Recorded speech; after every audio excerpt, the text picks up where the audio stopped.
बिस्मिल्लाहिर्रहमानिर्रहीम अस्सलाम वालेकुम। अब हमारे पास क्वेश्चन है find the absolute differentiation of T I along a curve with parametric equation. अब आपके पास टी आई गिवन है cos theta sin theta by R, x1 x2 की वैल्यू गिवन है पोलर कोऑर्डिनेट सिस्टम में। पोलर कोऑर्डिनेट सिस्टम 2 डायमेंशनल होता है, मतलब हम इसकी वैल्यूज को 2 तक वेरी करेंगे। अब आपने एब्सोल्यूट डिफरेंशिएशन फाइंड करनी है, उसके लिए आपको पास फार्मूला है जो कि हमने लास्ट टाइम ड्राइव किया था कि delta T I by D delta T derivative of T I gamma I J K जो आपके पास कोवेरिएंट में टर्म्स हैं या आपके पास जो लोअर टर्म्स हैं जे के, उसके रिस्पेक्ट से फिर टी जे और डी एक्स के बाई डी टी। तो आपके पास ये वैल्यूज गिवन है, आपके पास x1 x2 गिवन है। आप क्या करें, पोलर कोऑर्डिनेट सिस्टम में आपके पास पोलर कोऑर्डिनेट सिस्टम में आर टर्म होती है, पोजीशन वेक्टर होता है और थीटा होता है, मतलब आपके पास x1 इज आर और x2 इज थीटा। अब आर आपके पास बी आ चुका है और थीटा आपके पास टी आ चुका है। फार्मूला की मैंने फार्मूला से पहले आपने यहाँ पे क्या करना है, आपका टर्म जो है वो थीटा और आर में थी, अब आप इनको इनमें चेंज कर लें। आर की वैल्यू बी है तो यहाँ पे आप बी रिप्लेस कर लें, थीटा की वैल्यू टी है तो साइन टी बाय आपके पास टर्म जो हो जाएंगी वो साइन टी बाय बी और यहाँ पे आपके पास कॉस टी हो जाएगा। ठीक है, आपने इसकी रिप्लेसमेंट कर लेनी है। रिप्लेसमेंट करने के बाद आपके पास जो फार्मूला गिवन है आपने उसको देखना है। फार्मूले से पहले आपने यहाँ पे सबसे पहले पोलर कोऑर्डिनेट सिस्टम के लिए जो दो क्रिस्टोफल सैम्पल्स हैं वो याद रख लेने हैं। दो ही क्रिस्टोफल सैम्पल है, एक ये वाला और एक ये वाला। अब फर्स्ट वाले क्रिस्टोफल सैम्पल में x1 और x1 आ रहा है यहाँ पे, तो आप यहाँ पे टर्म्स को रिप्लेस कर लें। आपके पास x1 in terms of b है तो आपके पास गैमा 1 2 2 माइनस बी हो गया और गैमा 2 1 2 1 ओवर बी हो गया। अब ये बेसिकली आपके पास तीन क्रिस्टोफल सैम्पल बनते हैं, इसके ये दोनों सिमेट्रिक होते हैं, इसलिए हम यहाँ पे दो ही कह रहे हैं कि 1 2 और 2 1 सिमेट्रिक होते हैं एक दूसरे के। तो आप यहाँ पे जब इसको एक्सपेंड करेंगे तो हम इसको 2 टाइम एक्सपेंड करेंगे, अभी नेक्स्ट में देखते हैं। अब एब्सोल्यूट डेरिवेटिव का ये वाला फार्मूला, अब t1 पुट करेंगे और फिर t2 पुट करेंगे। 2 टाइम क्यों वेरी कर रहे हैं, क्योंकि आपके पास पोलर कोऑर्डिनेट सिस्टम है।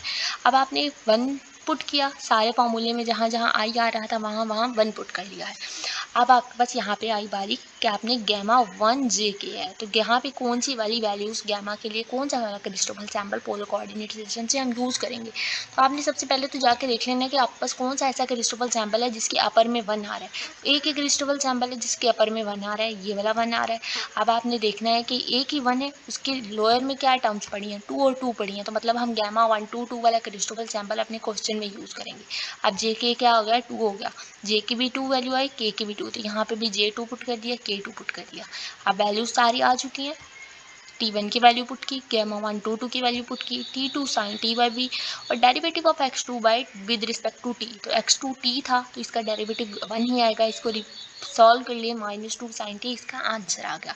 अब आपने T2 पुट करना है एब्सोल्यूट डेरिवेटिव का फार्मूला में, जब आप वैल्यूज को t को 2 पुट करेंगे। अब आप पास यहाँ पे क्रिस्टोफल सैम्पल की बारी आई, जब आपने यहाँ पे देखा 2 आया। अब आप देखें आप पास कौन सा ऐसा क्रिस्टोफल सैम्पल जिसके अपर में 2 आ रहा है, तो ये वाला ही टर्म 2 है और इस टर्म में भी 2 आ रहा है, तो ये दोनों आपस में सिमेट्रिक थे, दोनों का आंसर सेम था। लेकिन इसके लोअर में देखें, एक दफ़ा 1 2 आ रहा है, एक दफ़ा 2 1 आ रहा है, तो हम दोनों क्रिस्टोफल सैम्पल्स बारी बारी अपने स्टेट क्वेश्चन की इक्वेशन के अंदर पुट करेंगे, फार्मूले के अंदर। अब आपने एक दफ़ा गैमा 2 1 2 पुट कर लिया और एक दफ़ा गैमा 2 2 1 पुट कर लिया। इस केस में आपके पास J1 है K2 है, तो यहाँ पे J1 K2 पुट किया। इस केस में J2 है K1 है, J2 पुट किया इधर और एक दफ़ा K1 पुट किया। दोनों वैल्यूज़ पुट कर लेंगे, गैमा 2 1 2 की वैल्यू पुट की 1 ओवर बी, यहाँ पे भी इसकी value 1 over B. T1 cos t x2 की जगह आपने t पुट कर लिया, यहाँ पे देखें t2 की जगह x1 का derivative with respect to t लेना है, x1 इज b, जब b का डेरिवेटिव लेंगे विद रिस्पेक्ट टू t तो ये पूरी टर्म ये जीरो होगी, तो ये पूरी टर्म आपके पास क्या होगी, जीरो होगी। अब आप पास सिर्फ ये वाली टर्म्स बाकी बची हैं, देख लेते हैं इनको जब आप सॉल्व करेंगे 1 over B cos T 1 over B cos T, इसका डेरिवेटिव 1 हो जाएगा, cos T over B 2 over B cos T, आपके पास इसका आंसर आ गया। तो आपने जो दो एब्सोल्यूट डेरिवेटिव्स फाइंड आउट किया है, इनका आंसर आपके पास आ चुका है -2 sine T 2 over B cos T. ठीक हो गया, ये था आपके पास एब्सोल्यूट डेरिवेटिव के केस के लिए क्वेश्चन। अब हमारे पास जो इसका रिलेटेड जो नेक्स्ट क्वेश्चन है वो है फाइंड द डाइवर्जेंस। डाइवर्जेंस के लिए भी हमने फार्मूला ड्राइव किया था, उसके लिए भी आपके पास ए आईज गिवन है, A1 गिवन है, A2 गिवन है। पोलर कोऑर्डिनेट सिस्टम में दो ही क्रिस्टोफल सैम्पल यूज होंगे, यहाँ पे वो वाली टर्म्स लिख ली। अब उन्होंने यहाँ पे ये नहीं बताया कि आपने x1 x2 को किस टर्म में लेना है, तो अगर नहीं बताया तो जिस तरह से क्वेश्चन चल रहा है उसी तरह से हम उसको चलाएंगे। डाइवर्जेंस का फार्मूला लिखेंगे, A I I A semicolon I gamma I J A J. अब आप बस पोलर कोऑर्डिनेट सिस्टम आई को हम 2 टाइम वेरी करेंगे, एक दफ़ा I1 पुट करें, एक दफ़ा I2 पुट करें, यहाँ पे I1 और एक दफ़ा I2। तो आप A11 एक दफ़ा सॉल्व करेंगे, एक दफ़ा A22 सॉल्व करेंगे। सबसे पहले हम A11 सॉल्व कर लेंगे। A11 के लिए आप देखें मज़ीद अब हमने A11 सॉल्व करना है, तो इस फॉर्मूले के अंदर हमने I1 पुट कर लिया, I1 पुट करेंगे A11 गैमा 11। आप जाके देख लें कौन सा वाला क्रिस्टोफल सैम्पल जिसके अपर में 1 यहाँ पे भी 1 आ रहा हो, तो आप सबसे पहले तो आपने टर्म्स देख लेनी है। एक सेकेंड, ओके, यहाँ पे भी 1, यहाँ पे भी 1, तो कोई ऐसा क्रिस्टोफल सैंपल नहीं है, हमारे पास सिर्फ 2 ही थे जिनके आंसर्स थे, लेकिन यहाँ पे 1 और यहाँ पे 2 है, तो इसका कोई ऐसा क्रिस्टोफल सैंपल इस केस के लिए नहीं आया, तो ये वाली टर्म तो क्या हो गई, 0 हो गई। मतलब जो क्रिस्टोफल सैंपल हमने सॉल्व नहीं किए हुए ना, यहाँ पे नहीं लिखे, मतलब वो 0 है। अब A1 का डेरिवेटिव विद रिस्पेक्ट टू 1 लेना है। A1 आपके पास क्या है, 1/x1, और 1/x1 का डेरिवेटिव विद रिस्पेक्ट टू 1 लेना है। अब पोलर कोऑर्डिनेट सिस्टम में 2 पोजीशन वेक्टर होते हैं r और थीटा। अगर आपको उन्होंने टर्म्स नहीं बताएंगे तो आप रिप्लेस कर लें, आपके लिए इजी हो जाएगा कि आपने डेरिवेटिव किसकी रिस्पेक्ट से लेना है। x1 था यहाँ पे, तो आप यहाँ पे r लिख लें, अगर रिप्लेस कर लें तो ठीक है। x1 था, r लिख लें, x2 था तो यहाँ पे थीटा लिख लें। अब आपने 1/A1 का डेरिवेटिव विद रिस्पेक्ट टू 1 लेना, मतलब A1 1/r, और 1 का क्या मतलब होता था, 1 का मतलब होता था r की प्लेस में हम 1 रखते थे और थीटा की प्लेस में हम क्या रखते थे, 2 रखते थे, मतलब 1/r का derivative with respect to r लेना। ये टर्म तो 0 हो गई है। अब आपने 1/r का डेरिवेटिव ले लेना, क्वोशिएंट रूल लगा लें, नहीं तो आप पावर रूल लगा लें, टर्म्स को ऊपर ले जाएं, आप पास इसका आंसर जो है वो ये आ जाएगा। सिमिलरली आपने I2 पुट किया, अब आप यहाँ पे भी आप पास 2 आया, यहाँ पे भी 2 आया। क्रिस्टोफल सैंपल चेक करें, कौन सा क्रिस्टोफल सैंपल जिसके यहाँ पे I2 है और K भी 2 है, तो आप पास एक ऐसा क्रिस्टोफल सैंपल है, वैल्यूज पुट करेंगे। अब A2 का डेरिवेटिव विद रिस्पेक्ट टू 2, मतलब r cos थीटा का डेरिवेटिव, इस टर्म का derivative with respect to theta लेना है। सिर्फ थीटा वाली टर्म का डेरिवेटिव लेंगे, माइनस साइन थीटा, और एज इट इज़ आ जाएगा। गैमा 2 की वैल्यू पुट की, A1 की वैल्यू पुट की, इसको सॉल्व करेंगे, आप पास इसका आंसर ये आ गया। अब क्योंकि हमने देखें लास्ट टाइम इन दोनों का सम लिखा था, A11 और A22। अब A11 की जो वैल्यू आई है -1/r², और A22 की जो वैल्यू आई है -r साइन थीटा। इन सब टर्म्स को इकट्ठा कर लें, ये वाली टर्म्स कैंसिल हो जाएंगी, -r साइन थीटा। डाइवर्जेंस के केस में हमारे पास इसका आंसर आ जाएगा। अब आपने कर्ल फाइंड आउट करना है। कर्ल फाइंड आउट करने के लिए स्फेरिकल कोऑर्डिनेट सिस्टम में 3 डायमेंशनल सिस्टम होता है, इसके लिए आपके पास r, थीटा और 5 पोजीशन वेक्टर्स होते हैं। काफ़ी लंबा हो गया, चलें। हेयर वो यूज़ द फॉलोइंग। अब आपके पास फार्मूलाज होते थे कर्ल के लिए, जो कि हमने लास्ट टाइम देखे थे। I del cross A in terms of I लिखा है, मतलब कि ये आपके पास जो फार्मूला है इन ith कंपोनेंट के लिए, क्योंकि यहाँ पे देखें जे और के यहाँ पे डमी वैल्यूज़ हैं। ये इसका मतलब है इस फार्मूले का कि हमने आई वाली वैल्यू को कोई वैल्यू देनी है, आई को कोई टर्म देनी है, आई टर्म को कोई वैल्यू देंगे, और जे के आपके पास यहाँ पे डमी आते रहेंगे। सिमिलरली ये वाला फार्मूला आप बस जेथ कंपोनेंट के लिए, और ये वाला का फार्मूला केथ कंपोनेंट के लिए, ये हमने लास्ट टाइम ड्राइव किए थे, तो अभी हम बस इसकी एक्सप्लेनेशन नहीं मिल जाएंगे ज़्यादा। अब देखिए, अब हम सबसे पहले एक दफ़ा आई को, आपके पास स्फेरिकल कोऑर्डिनेट सिस्टम है, 3 डायमेंशनल है, आई को 1 वैल्यू देंगे, जे को 2 और के को 3 वैल्यू देंगे। तो सबसे पहले आई के लिए चेक कर लेंगे, आई को 1 वैल्यू दी, बाकी टर्म्स आपके पास एज इट इज़। एप्सिलॉन 1 जे के ए के जे आपके पास आ जाएगा। अब एप्सिलॉन 1 जे के बाद ए के सेमी कॉलन जे लिखा हुआ है। ए के सेमी कॉलन जे के लिए हमने कोवेरिएंट डेरिवेटिव का फॉर्मूला हमने लास्ट टाइम देखा था। अगर आपको रिमाइंड है तो बेस्ट है, अगर नहीं तो आप लास्ट पे जाके देख लें। कोवेरिएंट डेरिवेटिव का हमने ये फार्मूला ड्राइव किया था कि ए के सेमी कॉलन जे के लिए हमारे पास ये वाला फार्मूला होता है। ए के सेमी कॉलन जे एक दफ़ा as it is gamma K J term in terms of R और ए आर लिखते हैं। अब आपने बारी आनी है कि हमें किस तरह से पता चलना है। आपके पास ये जो कोवेरिएंट डेरिवेटिव का फार्मूला आपका 64 लेक्चर में होगा, आप वहाँ से जाके देख लें। आप के जे की टर्म, जे के की टर्म किस तरह से लेनी है। अब यहाँ पे हमारे पास एक टर्म है 1 सिर्फ। अब हमने परमुटेशन सिंबल में एप्सिलॉन वाली टर्म्स देखी थी, और इन टर्म्स में क्या था आपके पास देख लेते हैं।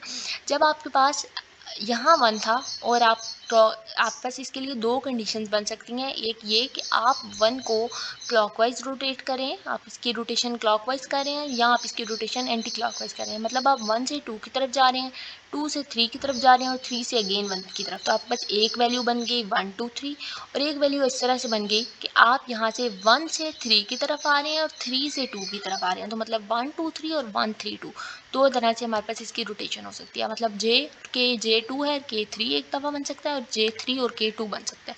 अब जिस तरह से वैल्यूज़ बनी है, यहाँ J2 K3 बना है तो K की जगह 3 J की जगह 2, उस तरह से हमने वैल्यूज़ को पुट कर लिया।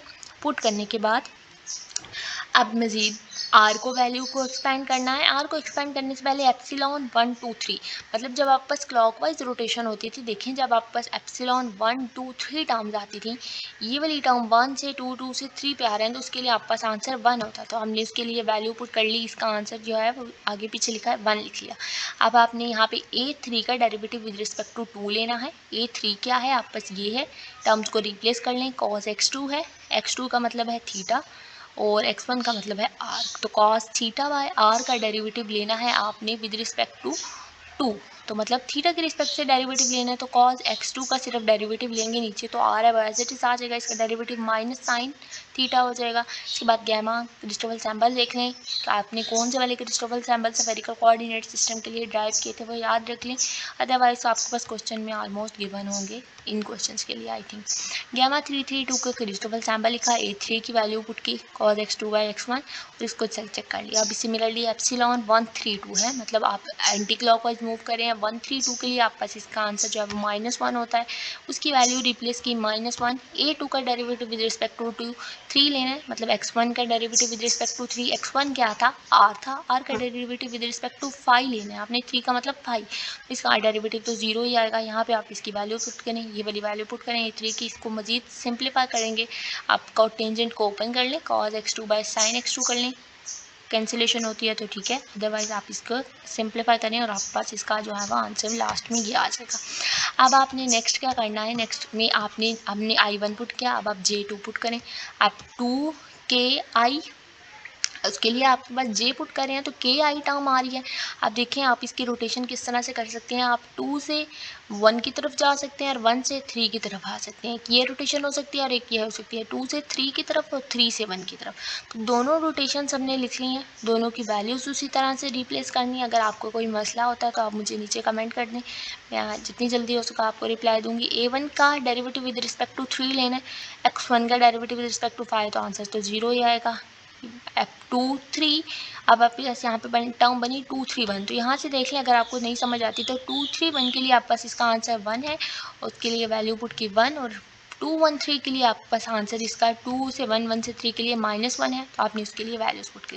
इसको मजीद सिंप्लीफाई करेंगे, आपके पास इसका लास्ट पे जो है वो आंसर ये आ जाएगा। सिंप्लीफिकेशन आप x1 x2 x3 को चेंज कर लें, r थीटा फाई में ज़्यादा ईजी हो जाएगी। उसके बाद K3 पुट करें, आप 3 पुट कर रहे हैं तो आप 3 से 1 की तरफ आएंगे और 1 से 2 की तरफ आएंगे, ठीक है। यहाँ आप बस इस तरह से रोटेशन हो सकते हैं, यहाँ फिर 3 से 2 की तरफ आएंगे और 2 से 1 की तरफ आएंगे, तो 3 1 2 या 3 2 1, तो दोनों वैल्यूज़ पुट कर लें। उसी तरह से परमुटेशन सैम्पल में वैल्यूज़ देखें कौन सी बनती हैं, गैमास पुट करें और आप पास इसका जो है वो आंसर आ गया। अब आपने तीनों गैमास को जो आप पास आंसर आए हैं वो इकट्ठा कर लेना है। फर्स्ट वाली value in terms of I R hat, E R hat unit vector के अलोंग, ई थीटा के हेड के अलोंग, ई फाई के अलोंग, ई आर के अलोंग, मतलब आपके पास del cross A in terms of I मतलब आर, ये वाला आंसर आया था। जे के अलोंग ये और के अलोंग ये, तीनों टर्म्स का इकट्ठा किया, आपके पास इसका आंसर जो है वो ये आ चुका है, del cross A total answer. अब आपने डेल स्क्वायर फाइंड करना है in polar coordinate system. Laplacian का एक्सप्रेशन है ये, फाई गिवन है, सबसे पहले आप ग्रेडियंट फाइंड कर लें, ग्रेडियंट के बाद इसके ऊपर अगेन डेल ऑपरेट करेंगे तो आपके पास लाप्लासियन आ जाएगा। डेल फाई फाइंड करना है, मतलब आपने पार्शियल पाई पे इसके लिए यह फार्मूला होता है। पोलर कोऑर्डिनेट सिस्टम में मतलब आपने इसके लिए दो टर्म्स फाइंड करनी है, एक दफ़ा x1 एक दफ़ा x2।